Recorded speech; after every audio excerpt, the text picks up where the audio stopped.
Okay, sorry for the delay, everybody. Welcome back to our next breakout session here. My name is Peder Mewis. I'm the Regional Policy Manager for the Western States for Clean Grid Alliance.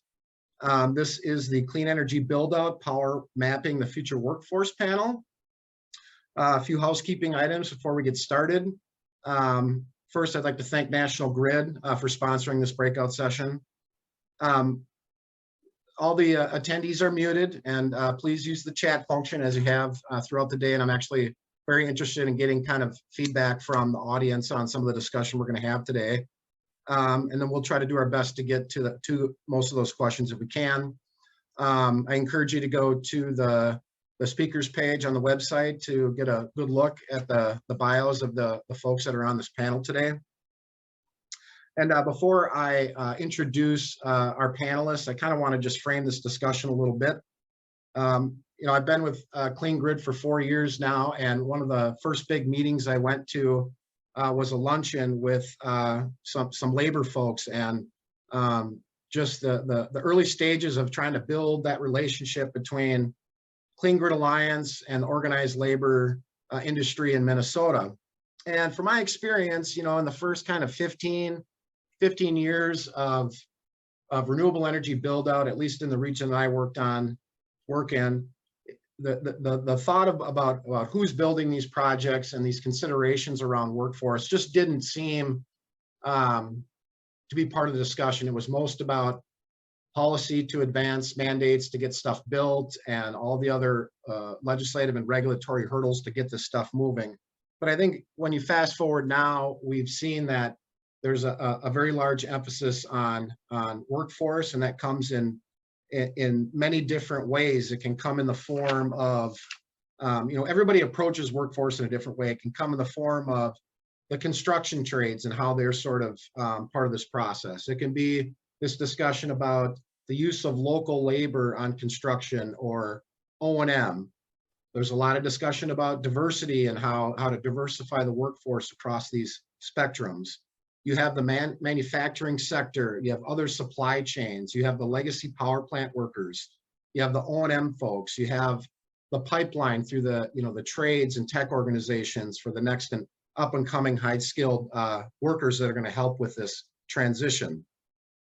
And so to kind of get things going here, I just want to put out sort of a broad question about how each of your organizations sort of approach workforce from kind of a holistic perspective. And Kevin Pranis, I'm going to start with you. I mean, you and I have been working on these issues for a very long time. Very proud of the work that we have done. We've done a lot of work engaging with developers and with CGA in Minnesota, and of course we've branched that out to building relationships in North Dakota as well as Wisconsin and other states. Could you just kind of give me a broad overview of kind of your work in this sphere? And then one thing that you always mention is that we should make sure that we look at workforce as not an obstacle to overcome, but rather a positive and helpful factor in the business model, which is good for everybody. It's good for a company's image, and it's attractive to customers. So Kevin Pranis, why don't you kick us off? Thanks, Peder. Really appreciate this. So I'll just put a slide up here with some pictures and talk about what our lessons learned on this. I say first, want to really thank Clean Grid. It's been a great few years of partnership, working through some sometimes difficult issues, and I think getting to a good place, and a lot of them where we're able to team up. My name is Kevin Pranis. I'm the marketing manager, which means I run growth programs for LIUNA, the Laborers International Union of North America, in Minnesota and North Dakota. I'm joined by some colleagues I know from Wisconsin, laborers, from North Dakota, laborers, could be others as well. For the Midwest region, I know we work closely with affiliates in other places. And I'll just give a sort of quick explanation of, and we're one of the building trades unions. So like operating engineers, carpenters, electricians, we work side by side with lots of other crafts to get these work done, in a skill-based model. So I think it's important to understand about the building trades model that, building trades unions invented gig economy labor model 100 years before the phrase gig economy was popularized. We've been doing this for a very long time, and it's a model that's as vital and relevant today as it was when the Laborers Union was first formed in 1903. And there's sort of three key pieces to it. First is recruiting, training, and helping find employment for skilled workforce across diverse construction markets, from buildings to water, sewer, to highways, to conventional power plants, nuclear plants, pipelines, and wind and solar and storage. Our organization, for example, about 13,000 members. We probably bring in a good year, 1,000 new members. So there's a lot of new folks coming in, some folks coming out as they sort out whether this is the right occupation for them. We have about 3,000 registered apprentices in Minnesota and North Dakota, and we're delivering 150,000 hours a year of skills and safety training just for our members in Minnesota and North Dakota. And obviously there's similar programs across the Midwest and across the country. Second is providing cost-effective, portable family supporting health and retirement benefits that are designed for gig workers, portable benefits that they can take with them and take care of their families from one employer and one job to another. And we also provide representation. And then the third area is advocating for the interests of our members and responsible contractors that we work with and construction workers generally. And that means both upholding high standards in our industry, whether it's quality of construction, safety, and fair treatment of workers. It also means supporting job creating investments that put our members to work. That's projects and policies and initiatives that result in things being built and built well. And those resources serve the 28,000 members and family members just for us in Minnesota and North Dakota. And we're one of, if you multiply that times all the trades, you're talking well over 100,000. You're talking maybe 150,000 members, family members, dependents for all different building trades across Minnesota and North Dakota. More than 800 union contractors just for labor, just for our union, that access our workforce and health and retirement programs that are served by this, that are able to call skilled workers out, that are able to get their benefits through a pooled, cost-effective program. And then you have thousands of construction customers for everything from Xcel Energy, right, to a local car dealership or the owner of a multifamily apartment building who make use of the services of our members. And finally, it's local communities, economies, governments for whom our members are residents, service providers, they're ratepayers, they are voters, and their voices and volunteers out in the community. In terms of the clean energy industry, the first thing we offer is, our value proposition. It's the obvious thing. It's a supply of local skilled workforce that's available when you need them, that you're not paying when you're not using them. And as well as a supply of capable, responsible contractors and subcontractors who can perform or assist on some of these projects. And when our members aren't working on a wind and solar project, they'll be working on something else, whether it's a road project, a school, curb and gutter projects. That's the point, is to have a workforce pool that has the skills, that lives in those communities, and that's available when you need them, right? So that they can, create those local jobs, have that skilled workforce available. The second is we help deliver on the goals that a lot of these projects are trying to achieve and that the policymakers are looking for. And that's everything from economic development in terms of creating good local jobs, healthcare and retirement benefits. It's also about looking at workforce diversity, and it can be about avoiding risk of wage theft, of accidents on the job, problems that can happen when you don't have a sufficient supply of skilled local workers. And then third, and I think most companies see workforce as relevant to just executing the project, notice to proceed, ready to select a contractor. That's when workforce comes into play. We really think workforce strategies should be much broader than that to get the desired outcomes. And the third part is really partnering to move forward projects, policies, and public discussions in a way that benefits the industry, allows us to scale and do it responsibly and sustainably. I want to look at best practices, and this is examples. These are some of our members who work on this, as well as our public utility commissioners. The chair of our public utility commission, we got to take out and show what the works look like, and our former vice chair. Public policy and project and public engagement. Our members are out there in the field all the time. We're engaging with elected officials. We're engaging in the Public Utility Commission process. We're out there on the ground showing up at public hearings and informational meetings on these projects, which is a key component to projects getting done in Minnesota and a critical value add that you get when we're partnering with folks, long before the construction starts to make these projects a reality.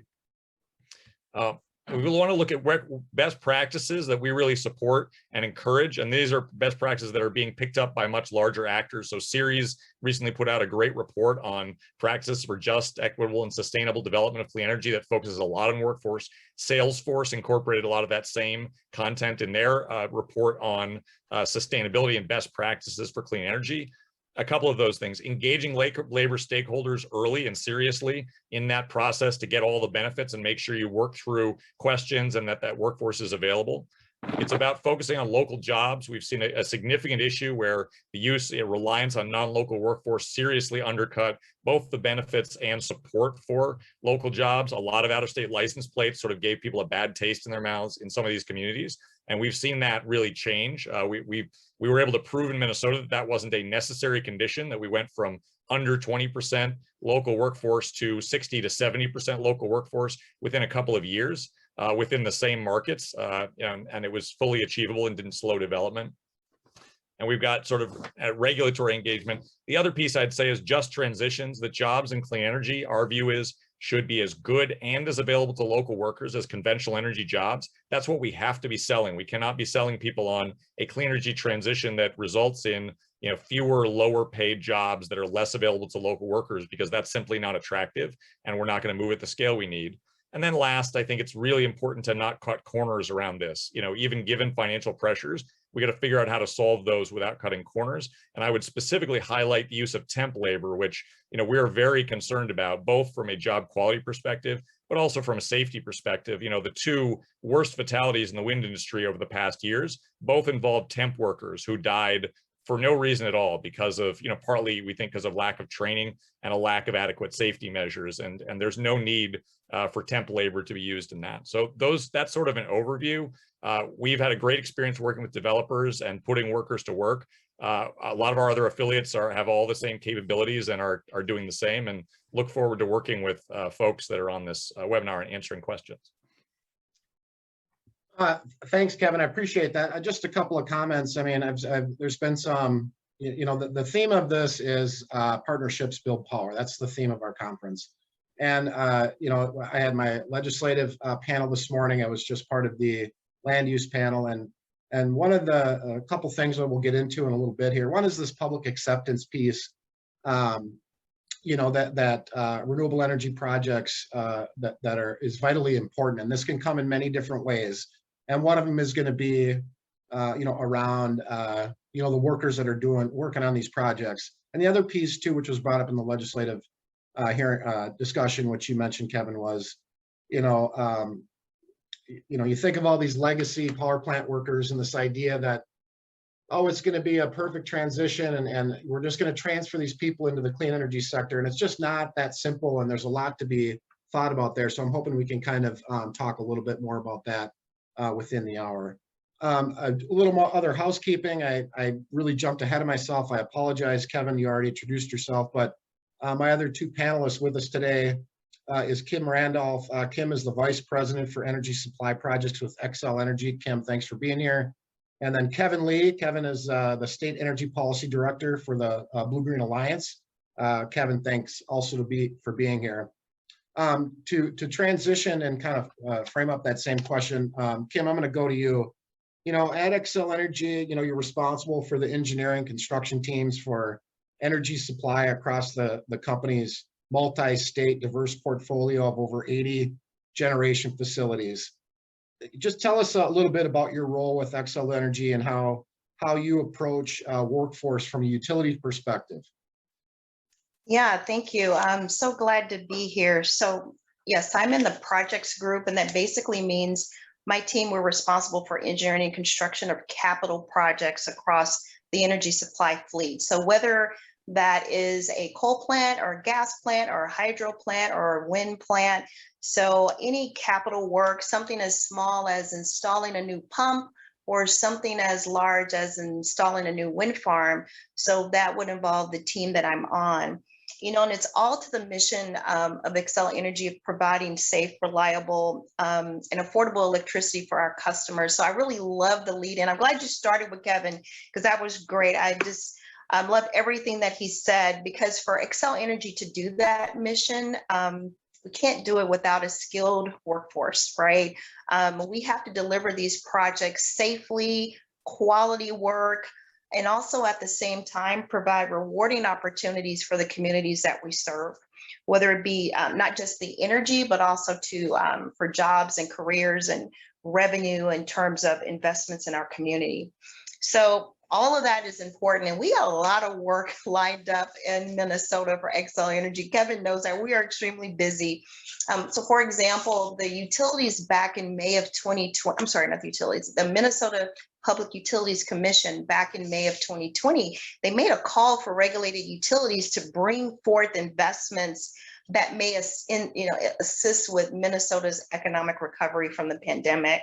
And they didn't say just bring anything. They had some boundary conditions. They said, look, we want you to bring things forward that provide utility benefits that are aligned with your integrated resource plans, reduce carbon, provide more access to clean energy, and create jobs, right? All these things were important. And so we responded to that request.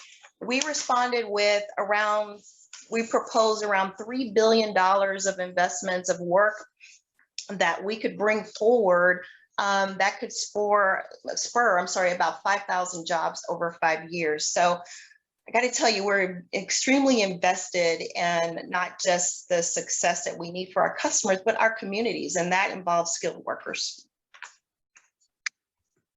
Yeah, that's great. Thanks, Kim. I appreciate that. And I want to get a little bit into kind of that very interesting docket that was open quite some time ago, and it got very complex. But this idea of trying to tie energy, sort of energy development through the commission process, while at the same time creating economic value and creating jobs, kind of to help us, sort of bounce back from, kind of this malaise that we've been in. Kevin Lee, I'd like to transition to you here. BGA was founded back in 2006 with the goal of, kind of bringing together labor unions and the environmental organizations to solve, some tough environmental challenges and the ways to create quality jobs, while cleaning up the environment and building a clean energy economy. Your membership is fairly broad, its labor members go beyond the buildings trades, which is who we typically think about when we think about the clean energy workforce. How do you see this kind of diverse membership interacting with workforce issues, sort of historically and in the coming years? Yeah, thanks, Peter. Yeah, that's a good question. So for those of you who aren't maybe familiar with Blue-Green Alliance, we're, of course, a coalition of labor unions and environmental organizations. And on the labor side, we do have a few building trades as our members, the plumbers and pipe fitters, bricklayers, the painters and allied trades. But we also have a number of unions that are not building trades. We have industrial unions, we have utility sector unions, and then a few public sector unions. And so I think on the question of, how a membership like that is fairly broad interacts with, clean energy and clean energy workforce. I would say that the main thing is that we are really working hard to try and grow the constituency for clean energy beyond what it is today.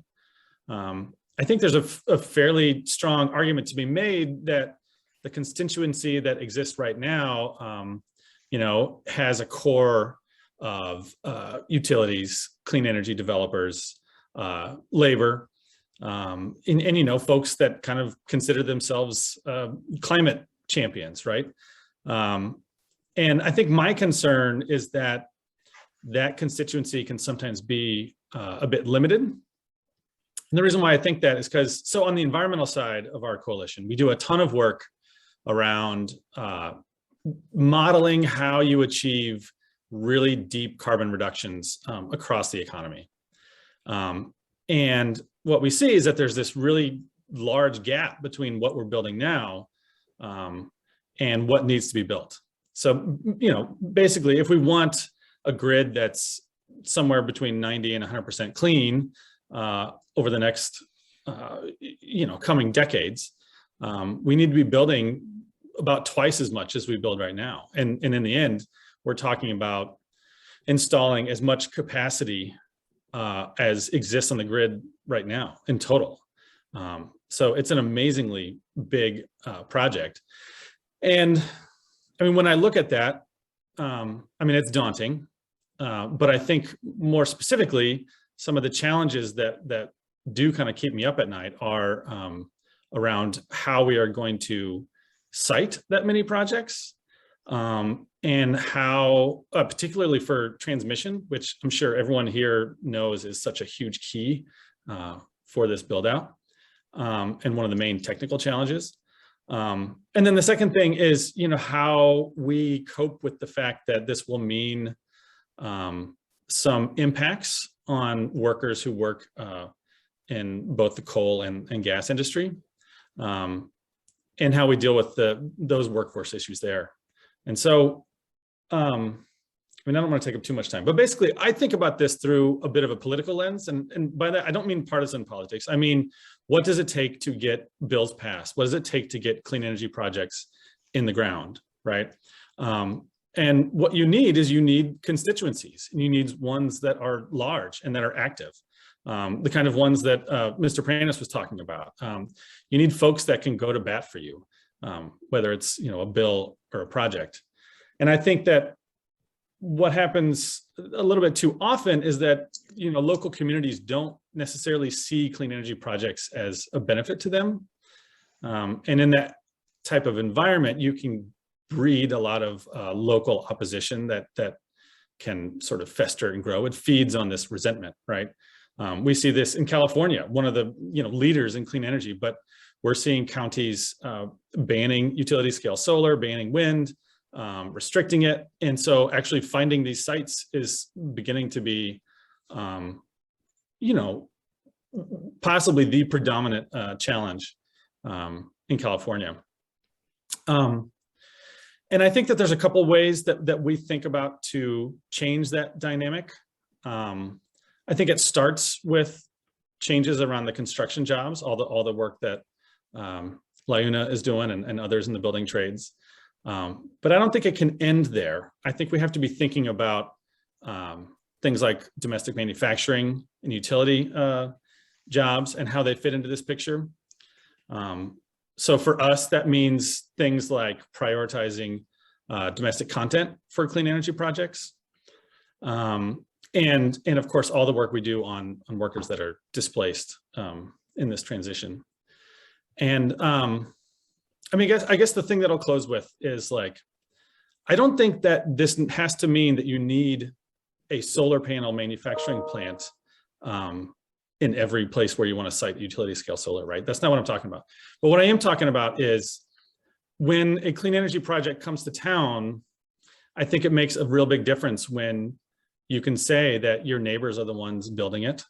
When, you know, you have friends at the, you know, we represent steelworkers that make ball bearings that are in wind turbines. You know, if they can say, yeah, we got these massive new orders because of these projects that are coming in, you know, that community really starts to get a sense of sharing in the prosperity that comes with those projects. And I think that can go a really long way toward changing some of these dynamics and I think critically building that constituency that you need to get these projects across the finish line, especially at the scale that we're talking about. That's great, Kevin. I really appreciate that. If I could just build off a statement that you made, which I find to be also very important in, you know, as we kind of move forward in this. Once again, it folds right into our, you know, our motto, which is partnerships builds power. And you mentioned this concept of grow the constituency, and that currently the sort of the pool of supporters of renewable energy development you're suggesting is not large enough, and it's not diverse enough. And so maybe I just want to touch on this a little bit, because this gets back to the siting challenges that we have, the public policy challenges we have, the regulatory challenges that we have. And just using an example of some work that we did in Minnesota, you know, on a bill a couple years ago that we never got across the finish line. We had a very interesting cross-cutting, diverse group of people that supported that bill. And I thought it created a very unique perspective amongst the legislators, and we had support from both sides of the aisle, and we also had opposition from both sides of the aisle. And I think those types of constituencies are important. And maybe I'll kick this question over to you, Kim. I mean, you as a utility, and when you guys make big carbon reduction commitments and renewable energy build out commitments across the entire footprint, and each state that you work in is uniquely different in its politics and its public policy and such. But I mean, this is important to you too. And of course, you guys, when you think about doing RFP work or some of these other things and putting parameters around what you expect, to be put in these RFPs for projects, and the importance of local labor, union labor, and some of these other things. Maybe you could speak a little bit to the importance of this concept of growing the constituency to help kind of move this ball along. Because if you can't get that support at the state level or at the local level, and you can't get the steel on the ground, you can't move forward. Yeah, and we have a lot of really, the engineer in me, a lot of fun plans that are laid out. So right now, like in Colorado and then here in the upper Midwest, we're in the middle of our integrated resource planning, where we're proposing, a forward look of what we're going to need in terms of resources. I think for the Midwest, it's around 9 gigawatts between now and 2034. And I think in Colorado, it may be a little bit less than 6 gigawatts. And it's a very diverse mix of solar and wind and storage. It's a very exciting portfolio. But I got to say, we're finding really good support. I mean, you can't make everybody happy all the time. And I get definitely what Kevin is saying, really want to make sure we build that constituency and support. But we have had really good support so far. And also, too, we've done some retooling. So, for example, in our integrated resource plan here in the upper Midwest, we're kind of like in the third version of what we've proposed, right? So our previous plan that we, I guess, Rev 2 that we issued last year, we got a lot of feedback that we listened. We were looking to build a large combined cycle plant in Sherburne County, and we got a lot of feedback, and there was a lot of support, but then there was some feedback. So we went back to the drawing board to be more creative, to try and address some of those issues. And we came back with even what I feel is even a better plan, better results. At least it gets us to our carbon goals even a little bit faster. So I think as a utility, we have to maintain that openness, right? We have to continue to listen.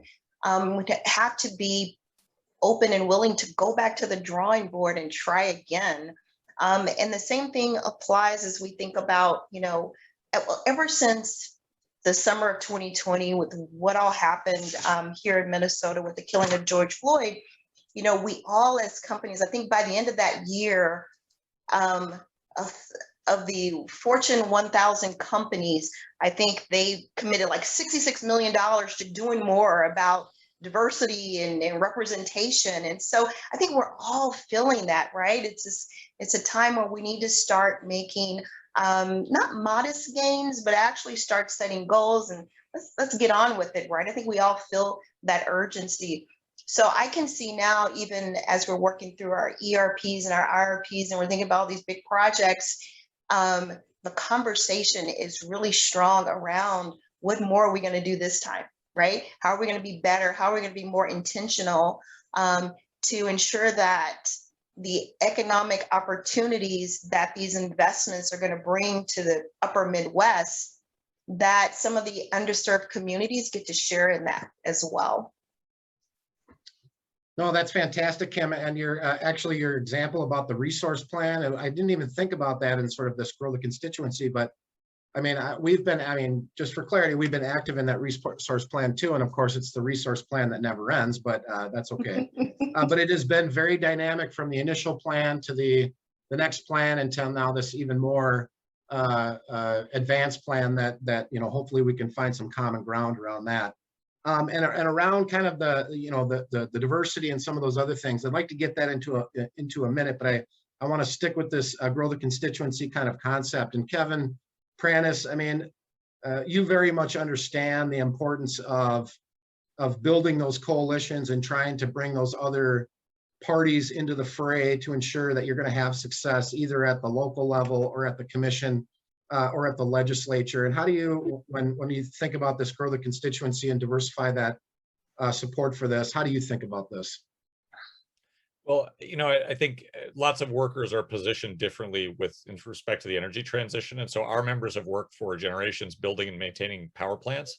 And so the coal power plants were great sources of employment, not just to build them, but to maintain them, because coal is relatively dirty and it takes a lot of work to, keep a plant going. As Kim knows, as everybody knows who's tried to run a coal plant, it is labor intensive. And so I think there's a myth that coal was not labor intensive. In fact, I have argued that renewable energy is a labor saving technology, right? You're saving tons of labor on keeping up this, energy production that you would otherwise require. And it's why coal struggles to be competitive, even when you take away subsidies. And I think that's, as the technology improves, I think because it's a labor saving technology, those jobs absolutely can be at least as good as the coal jobs were, right? There's no reason that if it takes fewer workers to run, that they can't be paid as much.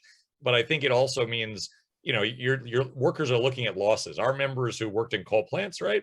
Those jobs will not be replaced one-to-one, right? Or they're in different places and there's fewer of them and they're more temporary.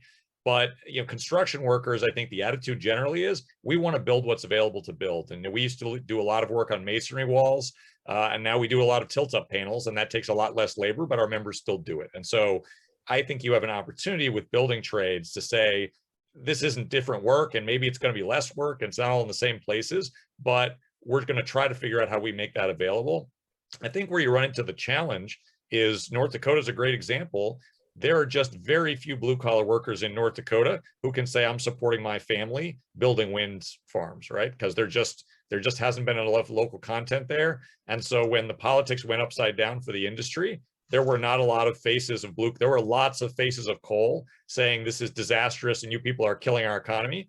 And there was basically zero. I mean, apart from some of our folks, people who were saying, blue collar workers saying, well, wait a minute, sure, it's not perfect, but it's the best thing we have. And we need to not shoot ourselves in the foot. And so we think it's critically important to sort of offer that opportunity and engage those audiences, because I think people are willing to get on board and be part of it. And we've certainly seen in Minnesota the difference it makes to have people who've worked in coal plants, or, the head of the president of the building trades in Minnesota came from a power plant family. His father worked in power plants, he worked in the power plants, and he's a leading face supporting energy transition and clean energy. And that makes a big difference in terms of trying to, sort of bring along folks they're not fully committed and they need to be persuaded. No, that's good. I appreciate that, Kevin. Just to kind of build on that a little bit, I'm going to come back to you, Kevin Lee. When we think about the workforce, we think about, as I mentioned in my opening comments, about the big piece is the construction side. And if you look at some of the jobs data for the clean energy industry, you have energy efficiency and some other things. But when you focus on really the two big ones are construction and manufacturing. So I want to talk a little bit about the kind of the manufacturing side of things, Kevin. I mean, you think about we have Renew Maintenance in South Dakota that all they do is fix wind turbines, and they're a very prominent company there and employ lots of people. You have turbine blade companies, also throughout the Midwest. And, unfortunately, we've seen one that's just recently going to close their doors. You have tower manufacturers like in Brandon, South Dakota, that, you can see the big towers laying out in the field, and everybody knows exactly what those are being used for. So Kevin Lee, maybe help me understand a little bit more about the importance of making sure that we really put an emphasis on thinking long and hard about all these other pieces, whether it's the extraction of raw materials, just the general sourcing. And of course, some of this falls under some of the federal discussion that we're seeing, and, other wind and solar components. Can you just speak to kind of the importance and that we should, keep this as part of the discussion going forward when we think about workforce? Yeah, definitely. That's something that we spend an awful lot of time on. I think right now you're right. It's mostly at the federal level. So, we're doing a lot of work on basically tying domestic content incentives to some of the tax credits that are that exist at the federal level for renewable energy. I think it could also be state policies that do this same thing. I mean, it probably would need legislation. New York has taken some steps in this direction. It's especially critical for offshore wind because offshore wind is an area where, you know, you really need a local supply chain. And so they are taking some steps to try and build out those supply chains in, you know, ports that are either in New York or very near to it. So that is something that we work on quite a lot. And I think the second thing that's probably worth mentioning is you know, it's not just that we want this manufacturing to be done in America, although that's a big part of it. You know, as I described before, I think it's a major component to helping to grow the base for clean energy, and a critical one, meaning like, I don't know that we'll succeed if we don't do it. But we also need to make sure that those facilities are clean as well. And so another major area of work that we focus on is on, you know, some of those raw materials that go into these things. So, I mean, just a wind turbine, for just to use one example, is, you know, mostly steel and cement and copper. That's a great deal of it. And so there are policies that both state and federal governments can do to make sure that resources go toward producers that produce those things cleanly. That can sometimes mean American producers. I mean, in general, you know, American steel is less carbon intensive than a lot of steel that we import. There are other places where, you know, some American manufacturers, you know, have some ground to gain on other facilities. But we want to make sure that, you know, as we grow this manufacturing base, that we are doing it in a way that is sustainable for the long term. So I think those are the two main areas that we work on. Like I said, a lot at the federal level, but starting to build that out at the state level as well. No, that's great, Kevin. I really appreciate that. And this is becoming a bigger discussion is, you know, kind of the sourcing and, you know, the domestic nature of some of these things. And maybe I'll pitch this over to Kim a little bit. You know, maybe this isn't a perfect good analogy, but the university that I went to, this was years ago. They hired this company to recycle all of their computer systems, and a couple years later, somebody found these computers with the university's name sitting on the bottom of a lake, and it was that they weren't using a very reputable company to properly dispose of these things, and to me that was sort of a tarnish on the university for that. That's what, maybe it's not analogous, but for you, Kim, when you're thinking about through your RFP process or through the construction, obviously through the construction phases, does the utility think broader about kind of, you know, like, where are these towers coming from? Are they, you know, where are these blades coming from? Where are these solar panels coming from? Are those things that the utility is conscious of, you know, as this kind of importance of public image and all these other things? Yeah, we are. We have a whole supply chain department that is all about that in terms of checking out the companies that we choose to do business with from a security risk. Well, not just as from a financial perspective, but also from a security risk. So yeah, I mean, that's definitely forefront in our minds. And as we choose contractors to work with, they must go or suppliers that we choose to buy from. There's a very rigorous screening process. Great, yeah, I appreciate that. It's good to know that. I should have assumed that you guys look at that stuff very seriously. Maybe here's a tougher question for both Kevin Prentice and Kevin Lee. There's a lot of discussion about, you think about steel, and you think about Minnesota being a big producer of taconite pellets, and we think about all the precious metals that need to be available for a lot of the components of the renewable energy transition. You know, we've also heard of some challenging stories coming out of different parts of the world about, unsafe labor practices, unsafe environmental practices. But yet there still seems to be kind of a disconnect between sort of the environmental community concerns about sort of digging these things out of the ground that are necessary for, this energy transition, and sort of the other movement, maybe like the labor movement and other groups that say, let's do this stuff here. We can do it more environmentally responsible, good paying jobs and all these things. Do either of you see this finding a pathway forward with a broader focus on sort of the domestic side of some of these more controversial things? I absolutely do. And I thought it was good. I mean, Senator Franzen, minority leader here in Minnesota, conveyed that really well in terms of in her remarks earlier today, and about the importance of responsible sourcing of, the critical minerals that are needed to make this transition. Lots of metals of various kinds, will yet to be determined how much of what, but, and certainly Minnesota is a hotspot for that, because we have, one of the world's largest reserves of some of these critical metals. And so, yeah, I think there needs to be some reckoning, and we heard it similarly on the land use workshop earlier.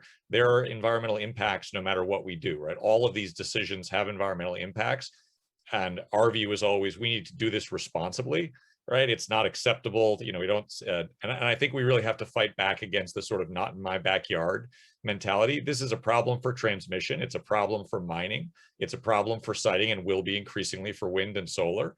And there's no way that we're going to, build at the scale needed if basically, folks can shut down whatever things they don't want to see, right? I mean, it's like people are going to have to see things they don't want to see. They're going to have to deal with some impacts. We're going to have to do development in places we'd rather not, and do it really carefully and thoughtfully, but we're going to have to do it. I think if we're going to address climate change, otherwise we really need to pivot to building nuclear. Because nuclear has a much smaller footprint, and you need metals, but not as many. But, I don't see a lot of call for let's just go with nuclear and forget renewables. And if we're doing renewables, we need the metals. I think there's an opportunity for that conversation. I think industry could really play a role, and it's tricky, but it is important for advocates who understand this, and for industry to say, we have to figure out solutions to this. We can't get caught in these supply chain problems. I mean, we've seen it happen with the solar panels. We don't want to be in a situation where everybody's counting on minerals from a place, and then everyone suddenly discovers that these are horrible conditions, and that's unacceptable, and the supply chain shut down, and then, it's impossible. And so I think we need to start thinking about our sourcing strategies seriously, including figuring out what we do with mining. That's part of the conversation. It's also part of the win. Minnesota could have a huge win on clean energy. Some of the biggest resistance we had to clean energy policy came from northern Minnesota, where those minerals are. And ironically, a lot of the opposition to the mining that would get people more invested came from the same organizations demanding more clean energy faster. And obviously that's not a recipe for any kind of economic or political success for our agenda. Thanks. We got about 20 minutes left. Kevin Lee, I just wanted to pivot back to you if you have some additional thoughts. I mean, this still kind of, plays into sort of the grow the constituency, around sort of the domestic, mining and steel manufacturing and things. And I know you guys have been talking broadly across the country about this. Any additional thoughts there? Yeah, for sure. I mean, so as a coalition of labor unions and environmental organizations, these are the types of hard questions that we wrestle with. And this is up there in terms of hard questions, right? And a lot of that stems from, so I come from the conservation movement, right? And a lot of the concern comes from this pattern that you see. It's mostly talked about when you're talking abroad, but folks call it the natural resource curse, right? It's this idea that a place that has a natural resource often doesn't benefit from developing that resource. And so that is the sort of, I think, at the root of some of these fears. That said, I mean, one of the bedrock ideas of the conservation movement is that everything goes somewhere and everything comes from somewhere. I think there is a ton that we can do to make sure that we are sourcing these things responsibly. And that includes, investing heavily in recycling. We're going to have pretty serious issues around, not just solar panels, but things like turbine blades and EV batteries. Those questions need to be wrestled with and can potentially be turned into additional sources of these metals. And, there's this question of, will that get us far enough, given the scale of the challenge? The evidence that I've seen is that, even if we recycle everything, it probably won't be, the amount of materials that we actually need to build out the full renewables build out. That said, I think the other nuance that I would want to introduce here is that I do think that this point gets made, and I think this is kind of what Kevin Pranis was getting at. This point gets made as a weapon by folks who don't spend any time promoting clean energy, right? And so I want to make sure that we're having a conversation, as we need to do in this state, in Minnesota in particular, but one that is grounded on good faith, right? Because we're not going to get anywhere without that sort of common understanding. But these are super hard questions, and it's an overdue conversation, I think. Great, Kevin. I really appreciate both your answers. Lucky for you, Kevin Lee, that this is being recorded, because we have a congruent panel right now talking about life cycle issues, recycling, and decommissioning. So you can go back and watch that at some point when we figure out what we're going to do with this recording. So, okay, I want to shift gears here now. I think there's a lot of interest in this next topic. Over the last several years, we've seen a very large uptick in this, this question about diversity, equity, and inclusion, and how this is going to be kind of incorporated into the clean energy transition and the workforce. And so I do want to spend, at least about 15 minutes, and I do have a couple of questions around the diversity issue, but I have one or two other questions kind of off topic there that I'd like to get to. But I would like each of you to kind of speak to this topic, and it's always been a challenge for me to kind of figure out what this looks like and what policies need to be in place and what needs to be in the pipeline, what does all the different organizations need to do. So I'm gonna start with Kim. Kim, you mentioned the economic stimulus docket, and you guys have an application in with the Public Utilities Commission in Minnesota. And you guys have proposed a pretty aggressive workforce pilot project. You're asking for about $4 million. And the concept is to bring a more diverse people to the workforce, and how this might be focused specifically to your Sherco solar project, in the hopes of, sort of advancing careers for people that may not have the opportunity or, a leg in the door to get into the clean energy community. So if you could speak to that pilot project. Yeah, so this all came about from what I described earlier about listening to feedback. And so after we proposed, we answered the call that came out to utilities to bring forth the investments. Some of the feedback we got, numerous parties responded with the idea to train a workforce or create a pipeline to feed the jobs that we need for this investment plan. They also recommended a program focused on outreach and participation for women in BIPOC communities. And it was a great idea. So what we've put together is a pilot program. It's going to run over 3 years for about $4 million, focused on developing the necessary skills for those underrepresented communities, such that they can get a pathway to a construction career. And what would be great if we can time this just right with approvals and all, that these cohorts that we take through this program, that we can actually get them on the job at, for example, our Sherco solar project that you mentioned. It's a 460 megawatt solar farm that we're proposing.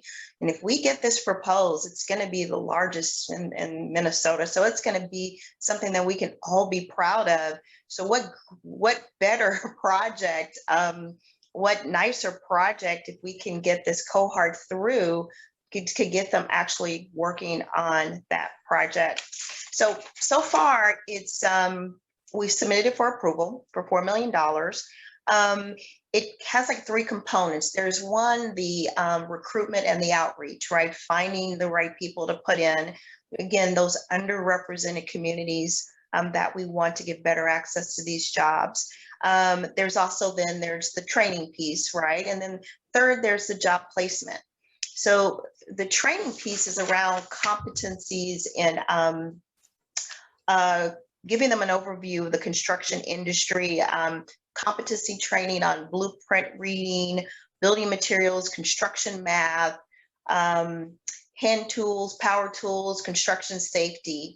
And all of this would be done at hands-on training centers with our partners, with the unions, expert-led classroom and training by union members. So again, we would also add on practice for job interview and training and also lab instruction. So anyway, just a gamut of things that we'd like to introduce this first cohort to.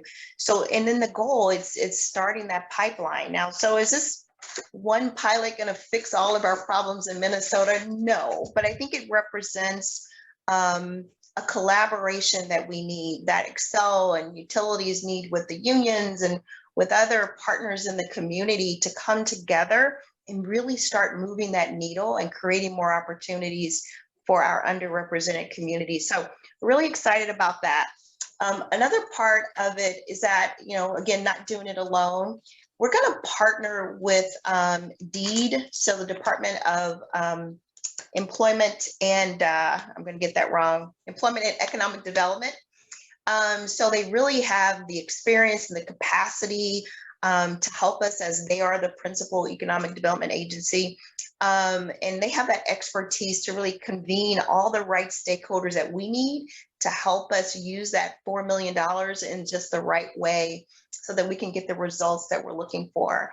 And so what I'm hoping we'll find at the end of 3 years of this program, one, we're going to learn a lot, right? But I hope to see that we're at a point at the end of 3 years, we're like, hey, we like that. We had really good results and it was a really great partnership. How can we grow and expand that? Thanks, Kim. That's fantastic. I mean, when you talk about this pilot, you know, I really see your 3-point pipeline. It's outreach, recruitment, the actual training and the job placement and all those other pieces in between. Kevin Prentice, I'm going to switch to you a little bit. You know, when I used to work at the Minnesota State Capitol, it was when they were undergoing the largest renovation of it in the history of the state, and they had very strong kind of diversity requirements for that project. And I got to see that hands-on training, you know, on a daily basis. And you know, one thing that I've always been curious about is like and this goes for a lot of different aspects of development, but in order to create this pipeline to diversify the workforce and get other people into the system, you kind of need some signals from the other side, like in renewable energy or utilities saying, you know, we really would like the workforce on this next project to be, you know, at some sort of level or something. So how is your union or the building trades kind of approach this issue of trying to diversify, whether it's more women or more people of color or whatever it is, to try to get them in the door and get interested in the work that you guys do? Yeah, so that's a great question, and there's a bunch of great questions in the Q&A. I think specifically around this, around both, you know, racial diversity and gender diversity in trades. And just to step back for 1 second, I think you did a good framing of that. When we talk about equity, it's important to remember there's kind of 2 aspects of it. There's equity of access to the jobs, and that's critically important, and we're talking about that a lot. There's also equity of treatment in the jobs. And so I think if you look at the trades workforce, the treatment's incredibly important because you see across all industries, you know, pay gaps, gender pay gaps, sort of pay gaps, you know, for race and ethnicity and sort of immigration status that are very significant. One thing that building trades is very good at relatively is equity of treatment, you know, especially around pay and benefits. The contracts that we have require that when you do a certain kind of work, you get paid a certain rate. It's a floor rate, but it's fairly rare for contractors to pay much over that because it's a pretty good floor. And so what you see is people who are, women, people of color, white men working alongside each other, doing the same jobs, are getting the same pay and the same benefits. Not only that, even amongst trades, operating engineers get paid more than laborers, but it's not that much more. So if one craft is maybe, has more white, male members, right? We have, laborers tend to be more diverse, more people of color, more women. Our members are making nearly as much as they are, even though it's different skill sets. And if someone's put out flagging, right, our members who are getting flagging are getting paid as laborers. They're not, so you don't have this sort of stratification where, certain people get the low paid jobs. So that's a strength of the model. And it's very different if you see a non-union construction, often huge differentials, and it's often racially stratified by immigration status, by gender. On the area of access, there is an industry-wide problem in terms of participation of women and people of color, in the sector, with the exception of immigrants, like Latino immigrants, who are well represented in construction, but often underpaid. And so you have a pay equity problem that needs to be addressed for a lot of immigrant workers who are taken advantage of, often because of their immigration status. And then you have a lot of native born, including second generation Latinos who were born here, who, African Americans, other immigrant groups who have a harder time getting access.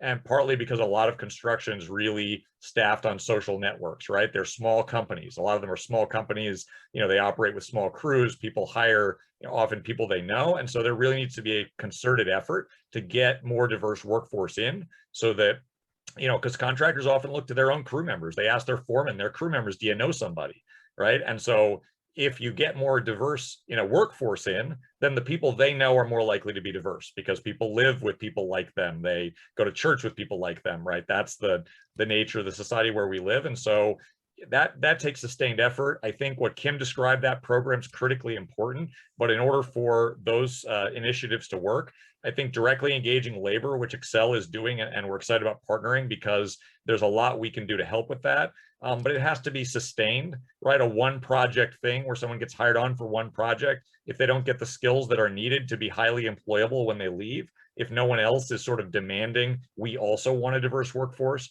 then those contractors, it's hard for those contractors to invest a lot in development, which is needed, because those contractors aren't, they're not being paid to invest in development, and they're not looking to a next job. They're just going to move on to something completely different. And so it really takes a sustained effort on the part of multiple companies, and hopefully cooperation across the industry. So whether you're working on an Apex or a NextEra or an Excel project, we'd like to see that demand, because then the contractors are highly incentivized to invest in developing that workforce and making them not only present, but highly skilled and successful, and then getting promoted to becoming foremen and superintendents and able to bring more folks on and help change some of that culture.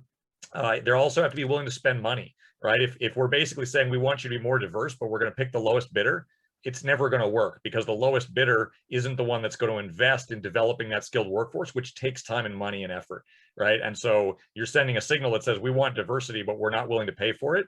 Well, you're not likely to get anything sort of sustained in that way. And so then again, what Excel is doing is critically important. And there needs to be transparency. We saw this with local hiring. I think it's appropriate for diversity, right? We need to know, some information about who's working on these projects. And under this economic recovery docket, we're seeing more transparency on that side. And then the last part I'd talk about in terms of diverse suppliers, contractors, successful contractors started out as workers in the field. 98% of the successful contractors I know were workers in the field who worked, built skills, learned how to estimate, figured out the industry, built relationships, built credibility, and then were able to start their own business. Now, there is inequity in who has access to first get in the industry and then be able to start their own business. And we can work on that and support those folks, right? But it's very hard to be a business person who jumps into construction. You really need to be a field worker. That means we really need to focus on the workforce side, get folks as foremen, superintendents, and then spinning off their own businesses, and then support them in doing that. And I think there's a lot industry can do. There's a lot government can do, utilities and regulators, to partner on that. So, we think that's the path forward. It takes a lot of work from everybody. And at the end of the day, owners need to demand it, right? The customer is always right in construction. Contractors will do what they're required to do and what they're paid to do, right? And so if owners consistently are demanding it, right? And I think the same in engagement with labor, right? I think you got to talk to us and say, here's what we want. How can you work with us to get it? Because we're very intent on getting it, right? And so, you know, it takes time and sort of patience on that. But I think those are the keys to making real progress. And, you know, we're excited to work with Excel and others on trying to get that done. Thanks. Just a couple of comments here. I mean, I like your two pieces of equity. It's equity access, which Kim talked about, is, you know, this idea of is trying to the recruitment and giving people that the access to be able to get into this field. But then, which is also just as important, is this equity treatment. And if you're, you know, making sure that you're making a quality wage, you know, to do the job, and that's really important too. And I like your last comment there, Kevin, about instead of this idea of, like, you know, jumping to the business side or trying to, you know, create some sort of business, you know, specific to this area, you're suggesting more of an organic approach, is to get those people in the door, get them up to be foremen, get them up to the higher levels, and then they spin off, and now they have the roots under their feet to go out and start these businesses and have the experience, and that's how you grow things. And then the last piece, and maybe I would pitch this to Kim, and I do want to save at least 5 minutes for questions, and we have some good diversity questions here that we can get to. You know, as Kevin just mentioned, Kim, you know, this idea of demanding it from the owners, and I guess I didn't eloquently say this, but it's this idea of pipeline, is that you need a consistent message and a consistent vision that this stuff is important and we're going to want this long term. And so whether it's through, you know, just the utilities, you know, employees within their own company, or when you're thinking about over the next 10 years through, you know, beyond this pilot program, you know, when you're putting out RFPs for all different types of things, do you get a sense that this is the direction that utilities and others are going to go, is that this is going to be a much more important piece of, you know, of the workforce, and that in order to get these contracts, you know, this is going to have to be an important piece and part of the process. Oh, Sorry. I do feel that the way that we look at potential suppliers and partners today is different than it was 3 years ago, a year ago. And as we continue, again, to listen and understand what's important to our customers and our stakeholders, we now know diverse suppliers, diverse workforce, all that's becoming more and more important. And so it has to start showing up in the way that we evaluate jobs. So we don't do low bids. We don't do that, right? We look at a plethora of things. Cost is in there, but there's safety, there's quality, there's relevant experience. There's a bunch of things that go into this. And I see more and more discussions that I'm in, that we're having, that we're going to be talking more about supplier diversity. We're talking more about workforce diversity. I think that's kind of the next thing that's going to be really upfront as we go through the next RFP and ERP that results in RFPs that come out. We're already starting to see some positive movement on the diverse supplier front. Like I think last year, Excel, which is a record year, we saw $643 million of spend for diverse suppliers. And if you add up diverse and small suppliers, it was about 1.2 billion. So it's really interesting. And we've also started gathering intelligence about what tier 2 suppliers look like. So if we hire a main, right, a prime sub contractor, we want to know what the tier 2 diversity of spend looks like. So we're gathering that data, and we're looking to set some internal goals of what we want to see on an ongoing basis, and we're stretching ourselves. We also implemented this year, just in July, a program where when we go out for bid, our bidders must include one diverse supplier. At least one must be. And if we can't find one, then we have a group that we've stood up, diverse supplier panel. I can't think of the name of it, but their job is to go out and help us find that need that we have, so that the next time we have this RFP, or if we can fit it in, that we give them an opportunity. So we're being very pointed about it.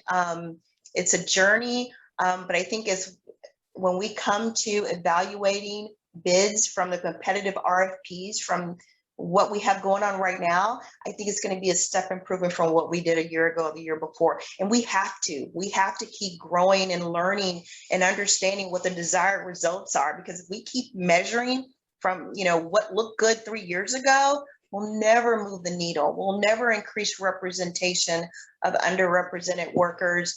We won't provide, the maximum opportunities that these projects should bring with local labor, with union labor. So yeah, I'm all for it. And I'm, again, to what Kevin said, still can't do that alone. We got to work with our partners, and it's conversations like this, it's forums like this that spark ideas, that also kind of lend to the importance of what we're talking about, and how that energy transition can happen without people, skilled people to do it. And we just can't expect it to organically occur. We have to be very planful about making that transition.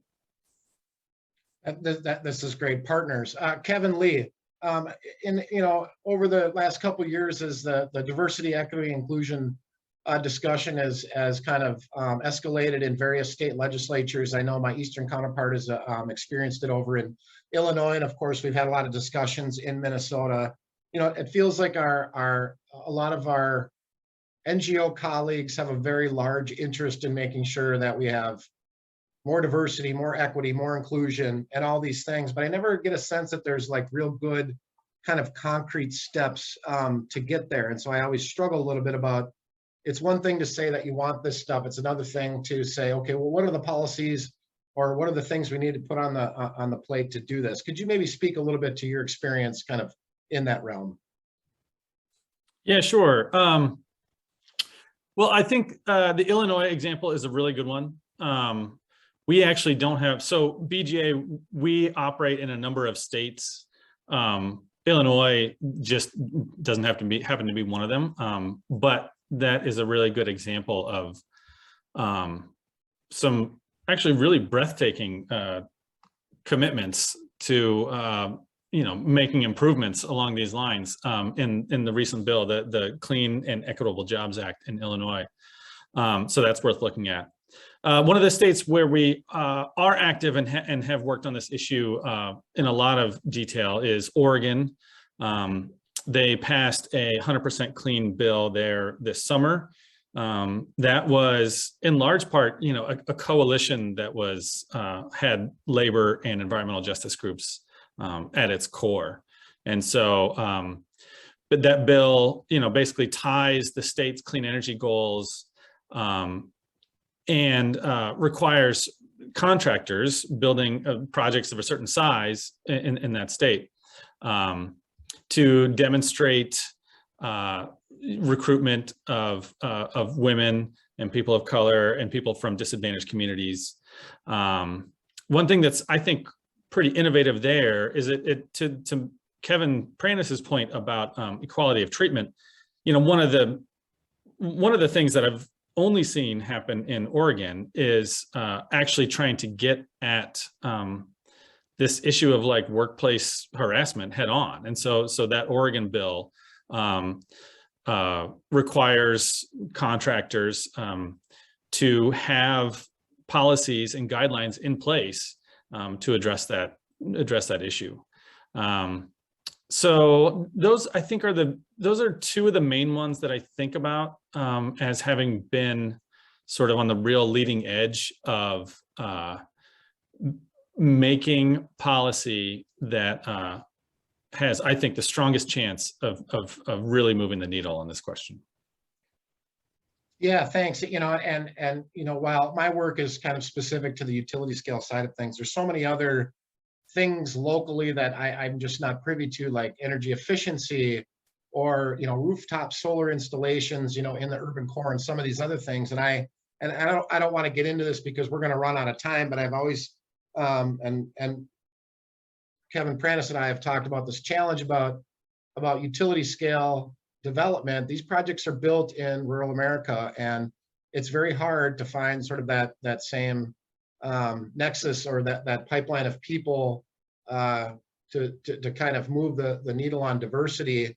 oftentimes these people are going to live in more of the urban core, and there's going to be a disconnect about how does a person transition from living there to, going out into the, rural parts of the state to do this work. But that's for a different day. I'd like to get to a few questions here. This one's for you, I think, Kevin Pranis, and to Kim. Can you speak to workforce issues in utility and transmission providers? There's a huge number of workers in the industry that are retiring at this point, yet new young people are just not taking up this work at the levels that are needed. I think this is a common theme that we hear about the trades, whether it's a variety of things, that there's just not enough, there's people who just aren't interested in this. So Kevin Pranis, maybe I'll start with you. Can you speak to that? So I've heard about workforce, I've been doing trades work for, 15 years.